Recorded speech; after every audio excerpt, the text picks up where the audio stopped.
everything that we kind of know. And I was thinking about the story of creation, and it's the fact that he was before all things. Do you know what I mean? It's like it's the fact that he existed before all these things that we have to really understand. It's like I think growing up in church or maybe hearing the story, like you kind of assume that he says it and then they exist, but it's so much more than that because it's written like that. We kind of can glance through that. He said it and it existed, but one of the things was dry ground, right? And God had to have thought of dry ground. Do you know what I mean? Like it can't we hear him say let there be dry ground and light and water and all these things, but he had to have because he was before anything. Right? Like he had to have the image of dry ground created by God. Like think of yourself for a moment. Like, when we were kids and we used to have to write stories and stuff like that in class, like, okay guys, sit down. Maybe they'll give you a picture, maybe not, depending on how they feel. And then so you're sitting down, you're like in grade 4, and you have to write a story. The story has to come from your mind to be able to get onto paper. Like it has to come from you. And I think about creation, I think about like the biology, the chemistry, the physics, everything that's in it came from the mind of God. It didn't just he didn't say, okay, dry ground and dry ground knows what to do. Dry ground wasn't a thing, it came from God's mind. Like just when we can grasp that, like it can go far, man. Our minds can go into deep places like us, like who we are breathed in by God, made in the image of God. Like there's so many, what reference does God have? Do you know, what reference does he have to be able to create water? Like water is the idea that God had. Isn't that amazing? Like, come on, that's literally insanity that, gravity could be going up if you wanted it to be. You know what I mean? It could be anything that you wanted to, he is the creator. He is before all things. Before all things. It's and it goes beyond just creation. It goes beyond just having water or having animals or having land. Of course he was before all things, and they came from his mind, literally. But if you think about it, it's like, if I made a sculpture, there's not one part of the sculpture I don't know. There's not one part of that thing, because it came from my mind. Do you know what I mean? If I wrote a story, I know the story beginning to end. If I wrote a book, someone could read the book in China, right? But I still know the book because it came from me. You know what I mean? It's from God, from him, because he's before all things, he knows all things. So we kind of think that, God's kind of like this real time, he's existing real time, and that's why he's always with me, that's why he knows all things, but it's because he was before all things that he knows all things. When we get into the mind of this creator, if I wrote a story, I know the ending of the story because I'm the one who has the story here. I'm the creator of the story. So God knows all things. He knows your tendencies and your attitudes because he created you. You came from his mind. Literally, some people think I'm a product of society. No, God, he was before all things, so he saw all things. In his creation, he didn't just see the things that he created at that moment. He saw all things because he knew you. He knew your tendencies. He knew what you were going to be like. He knew what your attitude was. He knew your person, everything, your sense of humor, your taste in clothes. All these things were part of his creation. He knows all things to the end of time. It's so beautiful when you think and finally grasp the idea that he's before all things, so he knows all things. And he, the person, the planner of the trip, he's before all things. And now, kind of switching back to our example, trips, right? We get to the trip, and what I hate about trips, the number one thing is everyone just acts like a 4-year-old when you get there. Literally, I don't know, everyone just becomes a monkey all of a sudden. Literally, there's 50 conversations over there, there's 10 conversations over there, no one can calm down, no one's going to listen to the person in charge. Everyone just becomes so, this person, I understand why they go on trips alone. I really do. It's really frustrating when you're actually in that place, everyone's just swinging around or something like that. But we get to the trip, and there's a lot of terrible things that happen for this poor person who's planned the trip. For one, this is a side thing. I'm even sitting down for this, but when someone has planned something for you, and everyone's like, yeah, why are we doing this thing?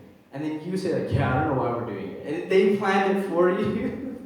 You know what I mean? It's that's the worst possible thing. It's why were you even doing this? Oh, I was doing it. We planned it for you. Yeah, I don't really mind anyway. I don't care about this. God, Just personal experience, I don't know. But I think the biggest thing that we can take from the trip is what usually happens is there's a person who stands up, like this genius. He's like, yeah, maybe he's going along and saying, like, why are we doing this? Or what are we doing here? Like, like I don't want to be doing that, I'm bored. Or from their own perspective, I understand them. They're feeling a certain way. And then they stand up and like, we should do this instead. And last summer I went camping, right? I went camping. Some of you, I actually went with you. So yeah, that guy. It's not you who I'm going to be talking about, right? It's not you. But I remember, so we're going camping and we're going to do hikes. Everyone agreed to hikes, right? Everyone's like, yeah, okay, I'm down for hiking. And so I sent, there was a lot of forest fires last year, so I sent everybody the list of places we could go hiking. And then the ones that we couldn't were still on the website, you could see them, but I sent you the list of places we could actually go hiking. And so we're there, everyone's, just being monkeys, just like going crazy, like talking. I'm like, hey guys, like, have we chosen a place? I even let room for them to choose the place. I didn't choose, like, there's spontaneity mixed in the plan, you know what I mean? Like, it's not just dictatorship. Like, I'm like, hey guys, here's the places we all wanted to go hiking. And so it set out for them, and the person was like, this genius. I'm not going to say his name. Like, he's not here. I don't think he even lives here yet. Don't worry. But like this genius is like, all right, guys, like I searched it up. Let's go here. And I knew the name of that trail. I'm like, there's a forest fire. We can't go there. And I was just so angry. I'm like, why didn't you consult me? You know what I mean? Like I planned, like, you just named the place that wasn't part of the list. Like, I sent it out to everybody. Like, this isn't just like new knowledge that we're going hiking. Like, I told you guys where we could hike, where we could go, because I already planned it before we went. You know what I mean? Like, and this person's like, yeah, like, I know we can't decide or anything like that, but why not this place? And I'm like, because we can't. You would only know that if you planned it. You know what I mean? And I think it's just, I understand the person, you know what I mean? Like, in that moment, they're like, well, I don't know what's going on, the hustle, bustle, whatever. And they decide to spring up and be a leader, right? But like, there's someone before you who told you, who planned these things out for you. Do you know what I mean? Like, I didn't do these hikes for me. I laid out all the options for all of us. I knew we wanted to go hiking. Before anything, it was planned out for your benefit, for you. If you can only ask questions instead of just standing up and being like, I'm going to determine where we're going.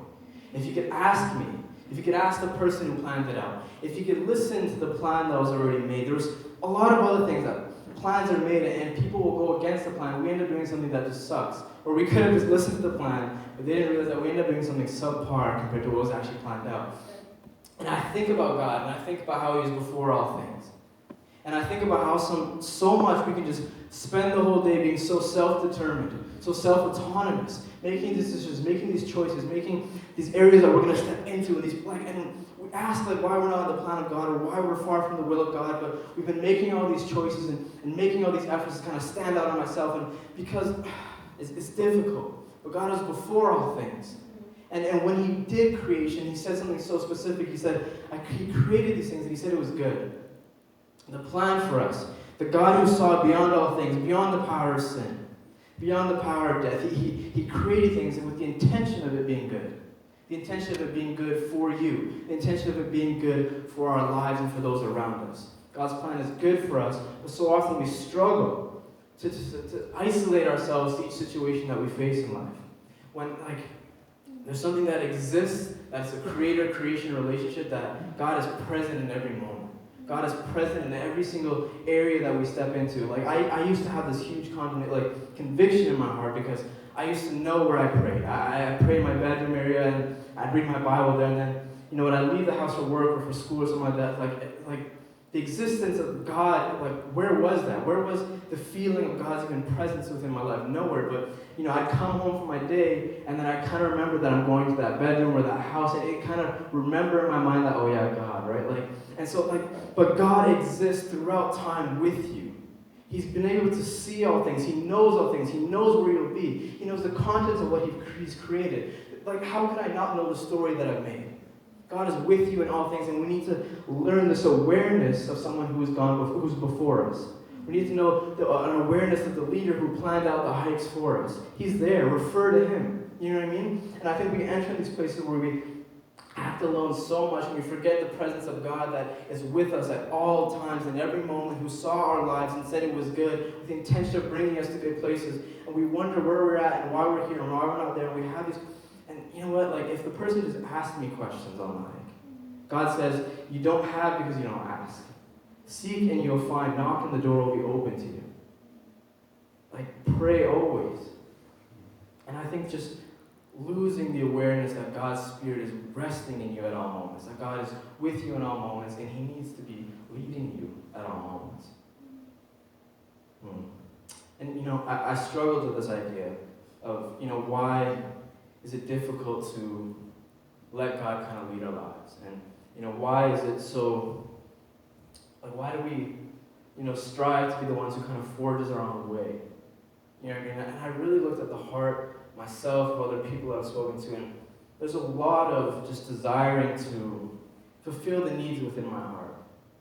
You know what I mean? Like, when I do things, I'm doing it because I know the need inside of me, I know what I desire inside of me, so I'm going to go after those things. And it seems easy to try and fulfill my own needs, and so we end up in situations where we can't. We've ended up in situations where, too bad, buddy, like the hike is closed, you can't go there. And so I think we struggle with this idea of, I know there's things that I want, there's things that I need to fulfill within my heart, there's needs that I feel like I can fill. In this moment, it's super easy for me to just go and do that thing.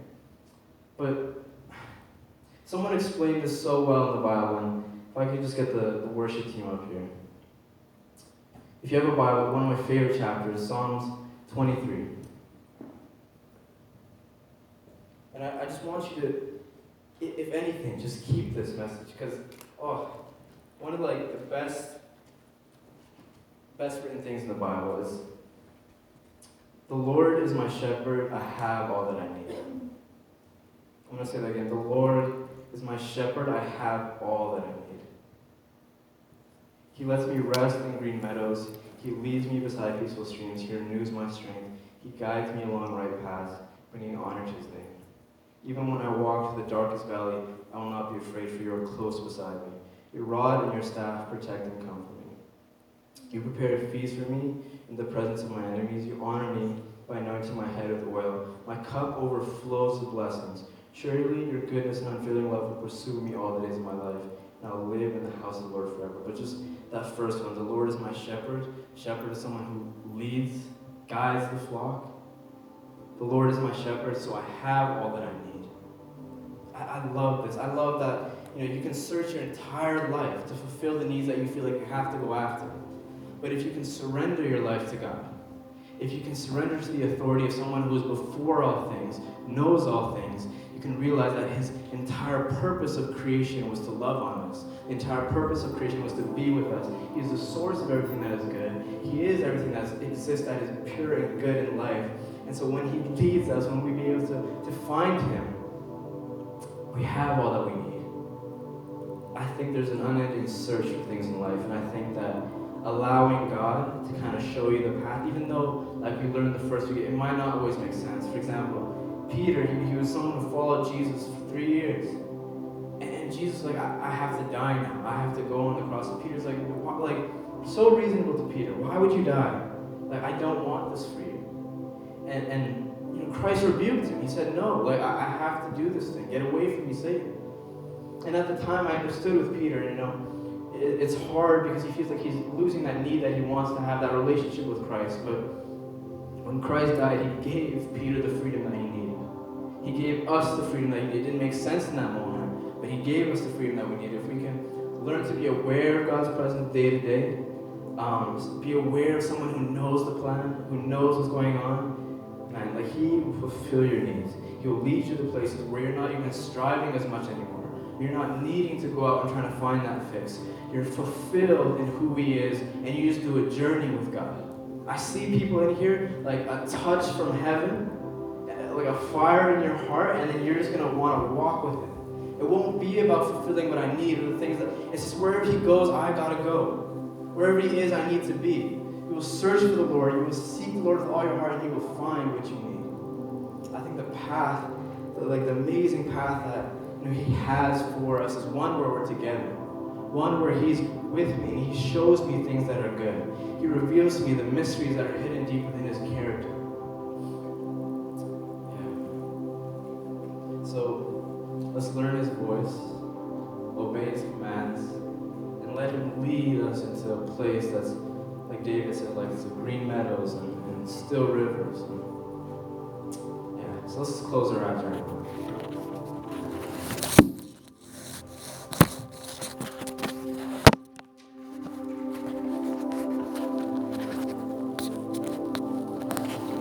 If you're just in this place and you feel like there's areas that I can't let God touch. There's areas that I can't let Him in because I know how to get that. And I know my way around that. And I like, God just gave me 2 weeks and I'll have that. If you just want to let God into those places right now and know that He knows better, I just want you, in your own heart, you don't have to say it all, I just want you to say it in your heart that God, I give this to you. God, I give you that thing in my heart. I'm just going to let you guys pray that for 1 second.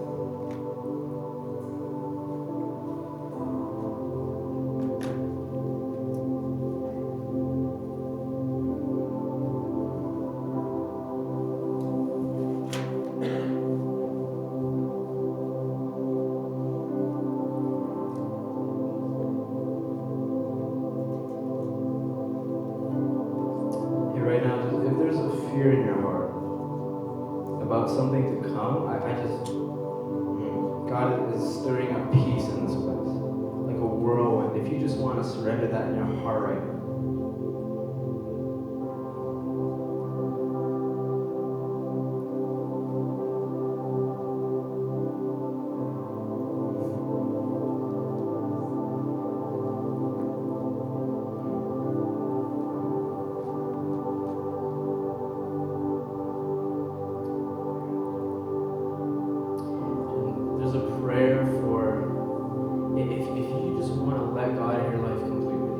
If you want the presence of a God, if you just want to start feeling the presence of this God who's known you, knows the intricate parts of you, that there's not one area of your life that's unknown to Him because you are from Him.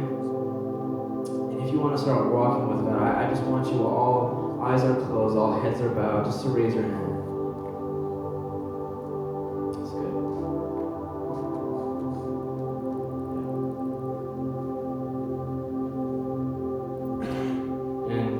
All you guys just want to join me, and those who raise their hand, we're going to say this prayer, and it's going to let God in your heart forever. It goes, Dear Lord Jesus,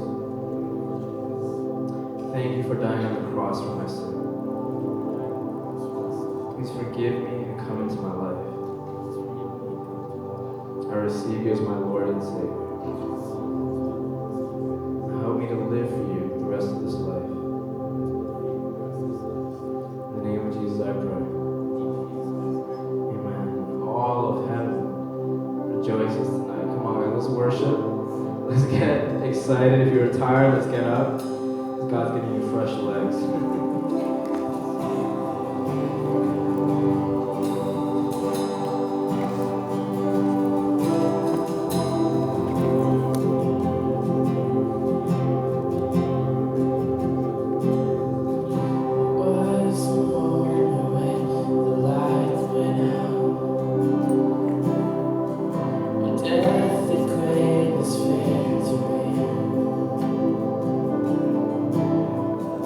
King of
I just pray that hearts that have received, Heavenly Father, that they will not be deceived in thinking that they haven't, God. I pray that what you've planted, Heavenly Father, will grow. I pray that what's been known from worship, Heavenly Father, known from an embrace of someone else, known from this message, Heavenly Father, that it will grow and it will fester into something beautiful, Jesus.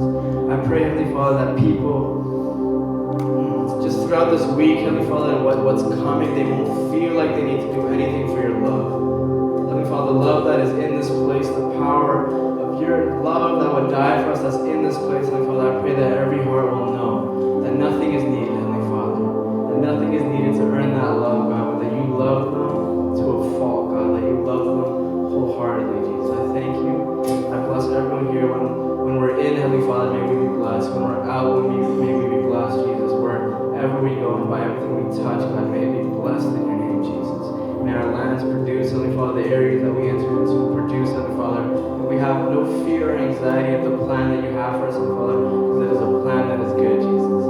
I thank you, God. I pray that bonds will grow, Heavenly Father. I pray that the church will be strengthened, Heavenly Father. I pray that the saints will be able to worship you louder, Heavenly Father. I thank you, God. I thank you that this week is already looking good, Heavenly Father. I thank you that you're pouring out in new places, Heavenly Father. Tonight was a night of new beginnings, Heavenly Father. Tonight was a night of new things and being able to receive in new ways, Heavenly Father. Tonight was newness, Heavenly Father. It's going to grow and shape the world, Heavenly Father. I thank you, Jesus.